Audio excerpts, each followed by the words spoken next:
I don't understand the complexities of life. And he's the one to educate me and to teach me about the complexities of mankind. And I think that she's the one to remind him, you know, she reminds him about love and hope. And eventually they have this mutual journey in which they learn from each other. Well, I mean, Gal had to do the lion's share of the action and stuff, so she had to get in shape and learn the choreography and stuff like that. And my role physically was a little bit more, we'd figure stuff out on the day for my little mini fights that I had. I kind of have always liked characters that learn their fighting in bars, so it's a little bit rough and messy, you know. But emotionally, it was a very interesting journey to you know, to fall in love with a woman and then to have to teach someone about things that we think about but often don't have to explain, like why war and why do we go to war and why do people kill each other, and these great questions that seem simplistic but are good questions to ask, and then really just with a great director that was pushing for authenticity. Hippolyta is the queen, but she's an elected queen. She's someone who is elected by her peers again and again. So it's someone who's there by the consensus of her peers. She is obviously somebody who creates consensus and who doesn't rule as much as I think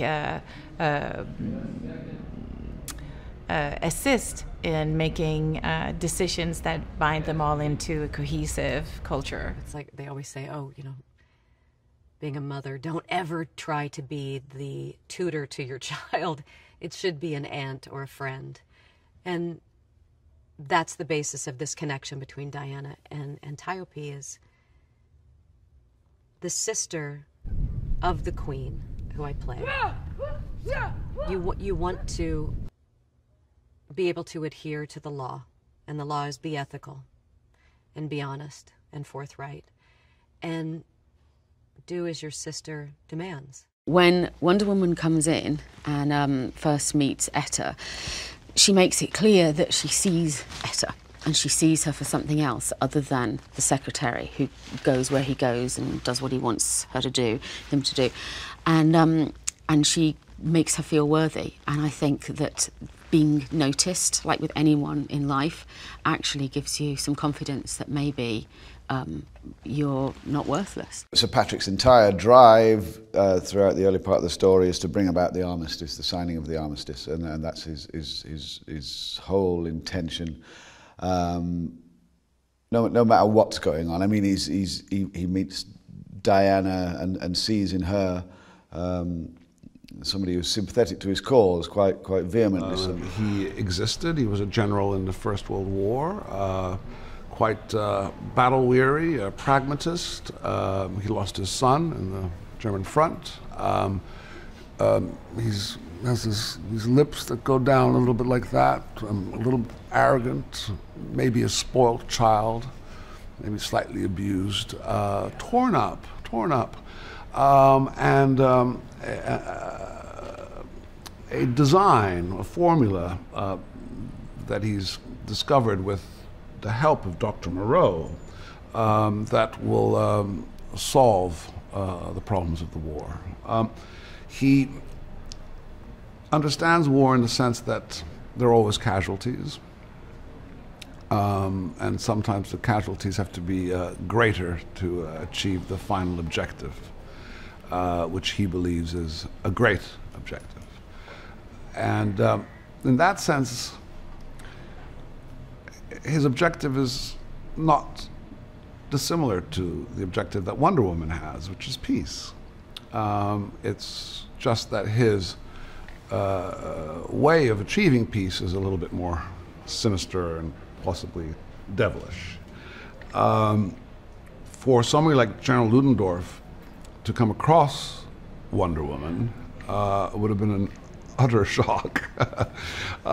He enjoys Greek mythology, so he has an appreciation for her as a demigod being, but he doesn't have time to waste, and he certainly doesn't want her to get in his way.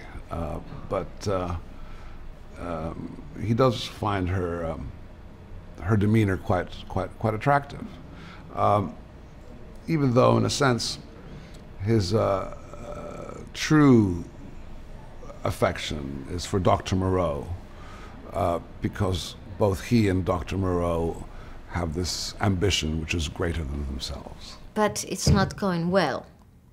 So he's trying to do his best, and he somehow contacts Maru, my character, Dr. Poison, to help him to develop a new formula that will be very, very horrible and kill a lot of people. So it's like the first time the war and the science come together. It happened, unfortunately, on the First World War, and it's happening in this movie. We are that crazy, impossible couple that come together to create the most disgusting weapon ever. This idea that like this warrior for love will set the world right, and not through what we would consider the normal sort of like aggressive male, like, I'm gonna fight for it. Though if challenged, of course she will, you know, like, but this deep sort of impossible for, you know, I think at first impossible to understand this mystery of sort of feminine power, but that it's driving you to have to explore it. Wonder Woman has been around for over 100 years.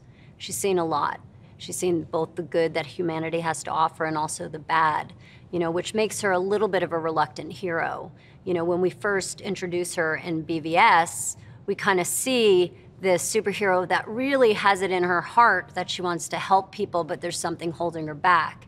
And I think that's what's great about this Wonder Woman film that we're gonna see, is that it's an origin story. We get to see how she became Wonder Woman, what is her story, where did she come from, and also what her journey has been along the way. And to see those struggles, I think, are really interesting. So I love all superhero movies, and I actually kind of believe in them as a metaphor for our own experiences, is like, what if I was?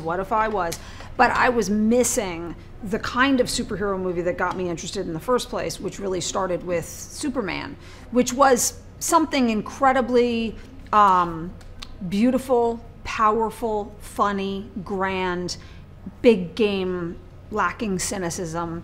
And I sort of felt like I hadn't seen that exactly for a while. And so that was my vision, was not to be more niche than that or more modern than that in some new kind of way. I said, I think it's Wonder Woman is the grandest superhero that there is, and so let's go back in time and make a great classic film and be very modern about it, but like go for the gusto of the big, beautiful filmmaking. And so that was what I wanted to do. And and interestingly, that is a very specific way of doing it. It's not a no-brainer to do it that way. So I'm so lucky that the moment came where that was a vision they really got behind, and I felt incredibly supported by Warner Brothers in making something that's a little bit unusual in that way. No, but Patty, I feel like I'm the luckiest, you know, actress that I got to work with such an amazing person as Betty. She really knows how to create intimacy with the actors that she's working with on any level. You know, it felt like her vision was very clear to both of us from the very beginning, and I always felt like I can speak to her creatively, emotionally about the character. She was there with me the entire time. True partner, and she's just a very unique, special, you know, human. She's amazing. We were so lucky that the producers and DC have a long-standing team of people who are specialized in preparing actors and athletes for these incredible and very physically demanding shoots.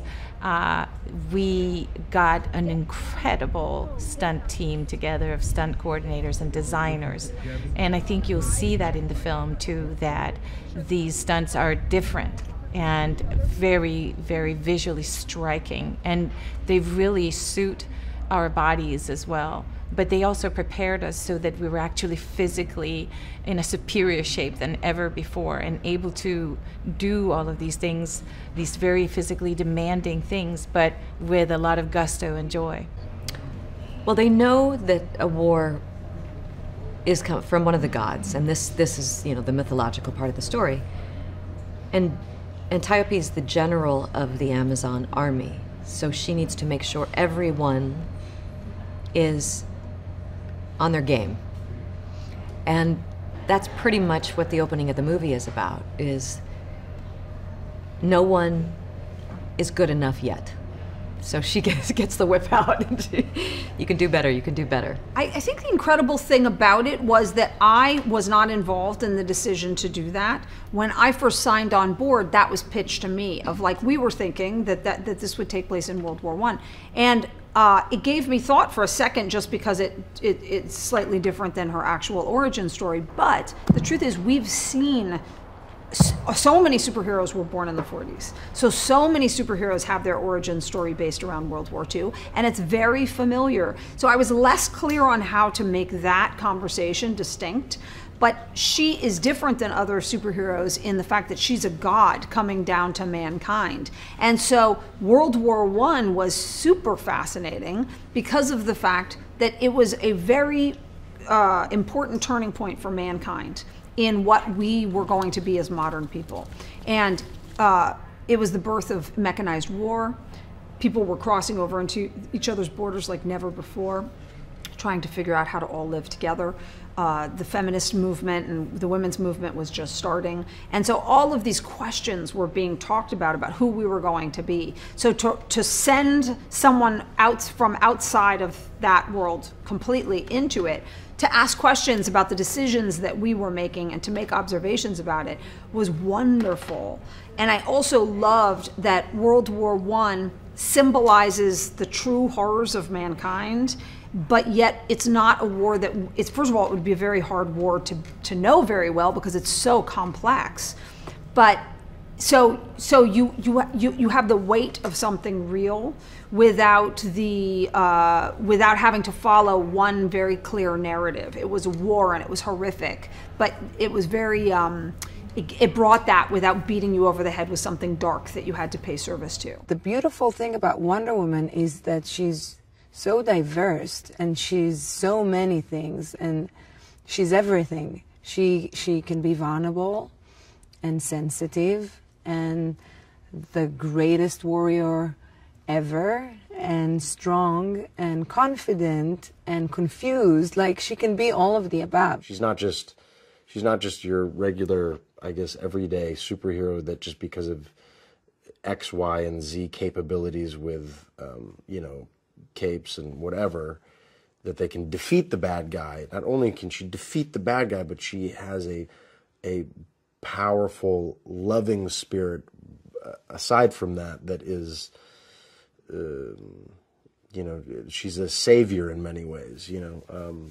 She sees the best parts of ourselves. I think the thing that's so unique about her, and that was both instilled in Marston's original work and also beautifully celebrated by the show and Linda Carter, is that she wasn't compromised for her strength. And that was something very, very, very new when it was first written, and continued to be new and continues to be new now.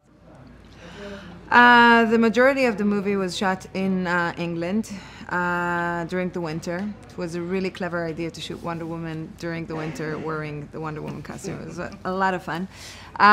So we shot there, and the Themyscirian part was shot in Italy, which was amazing and beautiful and tasty. And I'm telling about the experience. It's a great adjective. I like it. It's tasty. It was saltier. London, however, was a little bit sweeter. No, and we shot in Paris just a little bit. It was great. Such a bummer of a shoot. Hmm? Such a bummer of a shoot. Why? Didn't get the joke? Shoot! Okay, yeah.